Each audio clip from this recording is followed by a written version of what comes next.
बहुत समय पहले की बात है। एक छोटे से गांव में एक बूढ़ा व्यक्ति रहता था।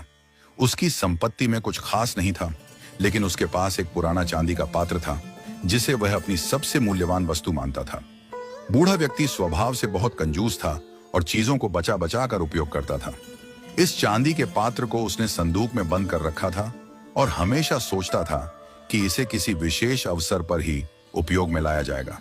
उसके दो बेटे थे जो कई बार सोचते थे कि पिता इतना कंजूस क्यों है, लेकिन बूढ़े व्यक्ति की सोच यही थी कि किसी भी वस्तु का उपयोग तभी करना चाहिए जब उसका सही समय आए।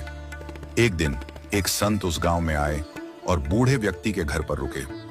जब भोजन का समय आया तो बूढ़े व्यक्ति के मन में विचार आया कि क्यों न संत को चांदी के उस कीमती पात्र में भोजन परोसा जाए। लेकिन अगले ही क्षण उसने खुद को यह सोचने से रोक दिया। उसने सोचा, यह चांदी का पात्र बहुत कीमती है, यह संत तो गांव गांव भटकते रहते हैं, उनके लिए इसे क्यों निकालूं? जब कोई राजसी व्यक्ति मेरे घर आएगा तब इस पात्र का उपयोग करूंगा। इस तरह उसने साधारण बर्तन में ही संत को भोजन परोस दिया। संत ने बिना किसी शिकायत के भोजन ग्रहण किया और अपने मार्ग पर आगे बढ़ गए। कुछ समय बाद राजा का मंत्री गांव के दौरे पर आया और भोजन के लिए बूढ़े व्यक्ति के घर रुका। बूढ़े व्यक्ति ने फिर से सोचा कि चांदी का पात्र निकाला जाए, लेकिन उसने खुद से कहा, यह तो राजा का मंत्री है, राजा नहीं।